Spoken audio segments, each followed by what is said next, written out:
جی دوستو، بھارت کے نئے آرمی چیف جنہوں نے 30 جون کو اپنے عہدہ سنبھالا، جنرل اپیندر دویویدی، انہوں نے 20 جولائی کو وہ مقبوضہ جموں اور کشمیر میں تھے اور وہاں انہوں نے بہت سی ملاقاتیں بھی کیں، اور جو مقبوضہ جموں اور کشمیر کے اس وقت لیفٹیننٹ گورنر ہیں منوج سنہا صاحب، ان سے بھی ملاقات کی. تو اور اس سے پہلے ہم جانتے ہیں کہ ایک جو کیبنٹ کمیٹی ہے آن سیکیورٹی، اس کی میٹنگ ہوئی 18 جولائی کو، اور اس کو پرائم منسٹر مودی نے چیئر کیا. اور سارا کنسرن جو ہے اس وقت وہ یہ ہے کہ جی جموں میں، کشمیر ویلی میں تو چلیں تھا ہی تھا،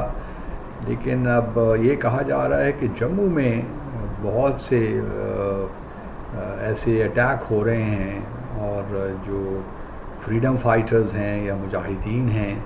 جو اپنی آزادی کے لیے جنگ لڑ رہے ہیں، انہوں نے جموں ریجن میں اپنی کارروائیاں تیز کر دی ہیں،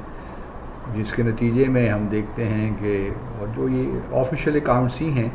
کہ تقریباً 100 لوگ وہاں مارے گئے ہیں جموں ریجن میں صرف پچھلے 3 سالوں میں.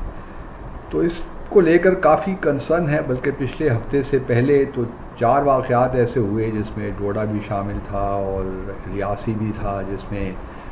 کافی بھارت کے سیکیورٹی فورسز کے لوگ مارے گئے. تو ایک کنسرن تو ہے کہ یہ جموں میں کیوں معاملات اس طرح پھیل رہے ہیں اور کیوں سیکیورٹی سچویشن وہاں پہ والٹائل ہو رہی ہے. اگر آپ بھارتی میڈیا جو اخبارات ہیں پڑھیں، اور یا پھر ان کا الیکٹرانک میڈیا دیکھیں، اور اگر آپ بھارت کا جو ہے ایون آفیشیل جو بھی ری ایکشنز آتے ہیں اس کو بھی دیکھیے، تو وہ ایک ہی بات کرتے ہیں کہ جی پاکستان سے انفلٹریشن بڑھ گئی ہے. بلکہ آج میں ایک آرٹیکل بھی پڑھ رہا تھا، پاکستان میں بھارت کے سابق ہائی کمشنر رہے ہیں، وہ جو باتیں لکھتے ہیں اب ہماری سمجھ سے تو باہر ہیں کیونکہ پاکستان میں رہے بھی ہیں، لیکن بہت ہی سپرفیشل قسم کی باتیں وہ لکھتے ہیں، اور سمجھ نہیں آتا کہ ایسا کیوں ہے. لیکن بہرحال ایک نیشنلزم ہے، بعض اوقات انسان کو بڑا مائیوپک بنا دیتا ہے، شارٹ سائٹڈ بنا دیتا ہے، پھر اپنے پریجوڈسز بھی ہوتے ہیں، بائسز بھی ہوتے ہیں، تو وہ سوچنے اور سمجھنے کی صلاحیت میں انسان سے لے لیتا ہے. اب سوال یہ پیدا ہوتا ہے، کسی نے کہا تھا کہ اگر آپ غلط الفاظ کا استعمال کریں گے تو آپ کے جو کنکلوژنز ہیں وہ کبھی صحیح نہیں ہو سکتے. بھارت کا بھی کچھ یہی معاملہ ہے. اب ان کے آرمی چیف وہاں گئے ہیں، اور جو لیفٹیننٹ گورنر ہیں منوج سنہا صاحب، انہوں نے بھی کہا ہے کہ جی ملاقاتیں ان کی جو کہ ہوئی کہ ہمیں جو کشمیر ماڈل ہے اس کو ریپلیکیٹ کرنا ہے جموں میں، کیونکہ جموں میں کچھ 4-5 ڈسٹرکٹس تو ایسے ہیں، کتھوا بھی ہے، ریاسی ہے، ادھم پور وغیرہ، اس کافی یہاں پہ، اور یہ پھر پنجال ویلی اور چناب ویلی، یہ سارا جو علاقہ ہے اس میں کافی انریسٹ پھیل گئی ہے. تو اور کشمیر میں جو کشمیر ماڈل ہے اس میں یہی تھا کہ بقول لیفٹیننٹ گورنر کے کہ ہم نے جو ماڈل وہاں پہ اپلائی کیا، جو اسٹریٹجی ہماری وہاں تھی، اس سے ہم نے دیکھا کہ پچھلے 3 سالوں میں، یا یوں کہہ لیجئے کہ جب سے 5 اگست 2019 کے واقعات ہوئے ہیں اس وقت سے مقبوضہ کشمیر میں وہ حالات نہیں ہیں. لوگوں نے اس طرح ریاکٹ نہیں کیا، بلکہ بقول ان کے لوگوں نے تو قبول کی نہیں جو ہے صورتحال نیو نارمل، اور اس پہ they are okay with that. لیکن اب یہ پاکستان کی وجہ سے معاملہ جموں کی طرف جا رہا ہے، کیونکہ وہاں تو ہم نے حالات بڑے ٹائٹ رکھے ہی ہوئے ہیں، لیکن اب جموں میں پاکستان کو کچھ اسپیس مل رہی ہے، اور یہاں پہ وہ انریسٹ کریٹ کرنا چاہتا ہے. تو میں یہ کہہ رہا تھا کہ اگر آپ غلط الفاظ کا استعمال کریں گے تو اس کا آپ کے جو کنکلوژنز ہوں گے وہ بھی غلط ہی ہوں گے، کیونکہ آپ اس سارے معاملے کو دہشت گردی کہتے رہتے ہیں. تو اس لیے آپ بات کی جو روٹ کاز ہے اس وقت مقبوضہ جموں اور کشمیر میں انریسٹ کا، آپ اس تک پہنچ نہیں پاتے. دہشت گردی کے ہم بھی بڑے خلاف ہیں. پاکستان بار بار یہی کہتا ہے کہ جی condemn terrorism in all its forms and manifestations. آپ بھی یہی کہتے رہتے ہیں, بھارت بھی یہی کہتا رہتا ہے, لیکن معاملہ بھارت کچھ یہ ہے کہ جب تک وہ مقبوضہ جموں اور کشمیر کے جو زمینی حالات ہیں, جو حقیقتیں ہیں, ان کو نہیں سمجھے گا, ان پہ ریفلیکٹ نہیں کرے گا, انٹروسپیکٹ نہیں کرے گا, اس وقت تک میں نہیں سمجھتا کہ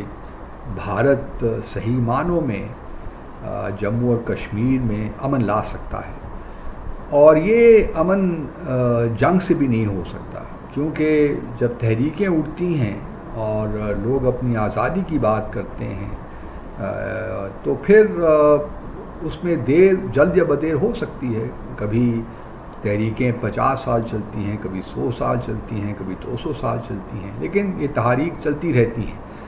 اور بالآخر جو ظالم ہوتا ہے اس کو سر جھکانا ہی پڑتا ہے.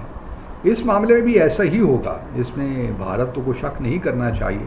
کہ جی 5 اگست 2019 کو جو اس نے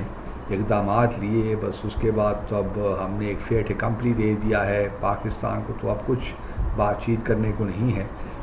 میرا اپنا خیال یہ ہے کہ جب تک کشمیر کے لوگ نہیں چاہیں گے یا وہ چاہیں گے کہ بھارت سے ان کو آزادی ملے, تو یہ جد و جہد تو جاری رہے گی. اب آپ اس کو دہشت گردی کا نام دیں, کوئی اور نام دے دیں, لیکن ہیں تو یہ freedom fighters under international law. تو اب تو پھر آپ انٹرنیشنل لا ہی کو تبدیل کر دیجئے. ٹیررزم کی ڈیفینیشن تو آج تک دنیا اس پہ یکجا ہو نہیں سکی, کیونکہ اس میں بھی بہت سے اختلافات ہیں. کل کے جو دہشت گرد تھے وہ آج ہمارے ہیرو ہیں, کیا نیلسن منڈیلا اور کیا یاسر عرفات. تو یہ تاریخ سے بھی کچھ بھارت کو سبق سیکھنا چاہیے اور ضد نہیں کرنی چاہیے. اب ضد کو چھوڑ دے. اگر اس نے چاہتا ہے بھارت کے اس ریجن میں ترقی ہو, معاملات آگے بڑھیں, تو میں تو یہی مشورہ دوں گا کہ یہ جو آرمی چیف نئے آئے ہیں وہ اپنی اسٹریٹجی لے کر آئے ہوں گے. وہی آبویسلی بہت سے انہوں نے یہاں پہ ڈپلائمنٹ بھی بہت زیادہ کر دی ہوگی. ٹیکنیکل انٹیلیجنس بھی, ہیومن انٹیلیجنس پہ بھی زور دے رہے ہوں گے, بہت سی چیزیں کر رہے ہوں گے. لیکن سوال یہ پیدا ہوتا ہے کہ یہ تو چیزیں پہلے بھی ہوتی رہی ہیں, کیا اس سے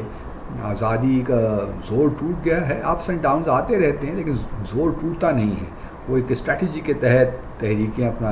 اور جہاں تک پاکستان کی مداخلت کا تعلق ہے, میں تو یہ کہتا رہتا ہوں کہ پاکستان کچھ کرے, لیکن پاکستان شاید سویا ہوا ہے, لیکن ہماری ڈپلومیٹک اور مورل سپورٹ تو ان کو رہے گی کشمیریوں کو, اس پہ کوئی دو آرا نہیں ہو سکتی. تو میں یہی کہنا چاہتا تھا اپنے بھارت کے دوستوں سے کہ منوج سنہا جو کچھ بھی کہیں, یا جنرل